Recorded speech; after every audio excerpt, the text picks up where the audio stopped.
Within a few hours of officially becoming the president of Iran, Masoud Pezeshkian was given a news that will have far-reaching implications for the country and the region as a whole. Hamas's chief, Ismail Haniyeh, was killed on Iranian soil. The question is, what will the president do next?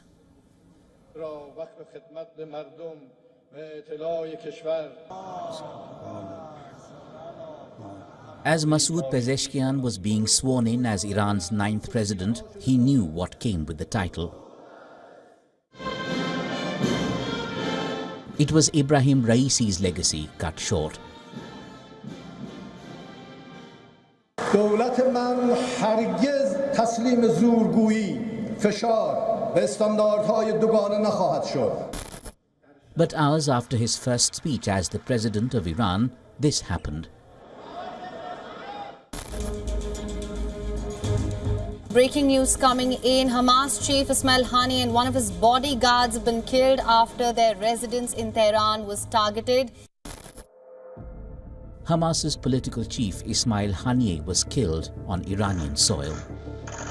One of Haniyeh's last meetings was with President Pezeshkian, where both leaders extended full support to each other in the fight for Palestinians. After Hamas announced its chief's killing, Tehran was quick to condemn it and vow revenge. On your screens are 3 quotes that depict the hierarchy and the seriousness of the situation. The supreme leader said it is Iran's duty to avenge Haniyeh's blood in this bitter incident. President Pezeshkian said, and I quote, "Yesterday I raised this victorious hand and today I have to bury him on my shoulders. We'll make the terrorist occupiers regret their cowardly action." And the IRGC issued a statement vowing Israel will face a harsh and painful response from Iran and its allies. Right from day one, Pezeshkian has a lot on his plate. The red flag unfurled atop Iran's Jamkaran Mosque spells it out, a signal from Pezeshkian that despite differences with Iran's top regime, they are all united when standing against Israel. Pezeshkian has 15 days to form his cabinet. He and his ministers were expected to thaw Iran's relations with the West. But that's up in smoke, at least for now.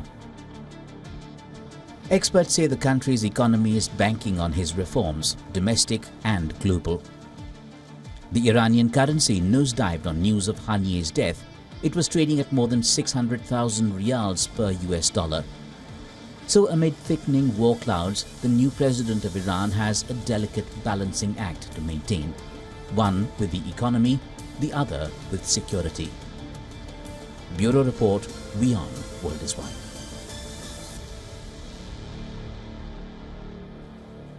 And to take this big story further, we are being joined by political analyst Farshid Bagherian is joining us live from Tehran. Sir, thank you so much for joining us on WION. We are good to see you. I want to first ask you, what do you think is going to be the political implication of Haniyeh's killing in Iran? Thank you very much for the invitation. The fact is that I'm so upset with Mr. Pezeshkian that the first day of his inauguration of the new government is happened with this, heinous assassination. Whatsoever of this association, it's become the first day of the new era. But the fact is, every kind of the plan for the new government that had planned before, for example, to recover the economy, to recover the relationship with the West or other countries, right now is affected by this assassination. Because the first step is for Mr. Pezeshkian and his administration, in coming days, after maybe 2 or 3 weeks, is to recover what is the lack of intelligence, lack of information, lack of surveillance, lack of defense, or lack of other things. This is the very important thing that Iran is right now in the middle of making a very hazardous decision. Right. The decision is to hit back again Israel or not. Actually, I'm not thinking that the Israel is in the back of this assassination itself, because this is the collective operation. No government in the world can do this by himself, because they have to use the domestic power, the domestic individuals. Otherwise, you cannot find Mr. Haniyeh at the 2 o'clock in the early morning, and you can find out that Mr. Haniyeh, what is his next step in that time. So, but the day before of this assassination, about the 87 countries administrators was in Iran. Guess that if in this time, at that moment, something happened, right now we are facing, or maybe we are in the middle of the Third World War. Yeah, right. Thank you. Yeah. Mr. Megherian, you're making a big claim there. Just moving on a little bit from what you were saying before as well. We know that President Pezeshkian has to form his cabinet in the coming 15 days. I want to ask you, do you think what happened today is going to have bearing on that? Regarding this assassination?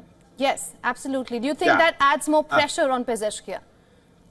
Absolutely, there would be some pressure. This pressure is not only by himself or by for example, by the sorrow of the lacking of the Mr. Haniyeh and his association in Iran as a guest.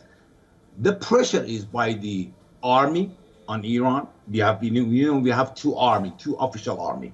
And this pressure is by the state itself, not government, state.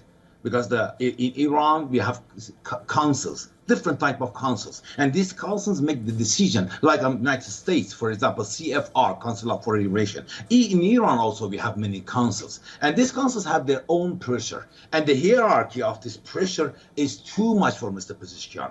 Right. For that reason, I started that pity for Mr. Pezeshkian, because he started his cabinet and his career with the assassination and the lack of the information and something else. Anyway, yeah. All right, Mr. Megherian, very quickly, if I could ask you, there was one quote by President Pezeshkian during his inaugural speech he was directly speaking to the Western governments, and if I could quickly quote that, he said that Iran is prepared to engage in dialogue with Western governments that have not yet understood Iran's dignity. I want to ask you, do you think Haniyeh's killing has burned out that bridge of dialogue? No, I don't think so, because the reason of bringing Mr. Pezeshkian to the power is to recover the dialogue between Iran and West. The reason of being a Mr. Pezeshkian is that. So right now, maybe some power, I don't want to pronounce the power. I can, but I don't want. Some powers is not trying to make more distance between Iran and the United States, or maybe the world. It's better to say the world, not only Iran, because the Europe is making more distance with Iran, especially with Germany. So for that reason, some powers is not content and is not comfortable with Iran and West ties and Iran and Europe ties. This is the fact, and some powers are not fascinated with that, situation. All right, Mr. Megherian, thank you so much for joining us on WION and getting us your insights. It was a pleasure speaking to you. Yeah, thank you. Have a good interview. Bye. For all the latest news, download the WION app and subscribe to our YouTube channel.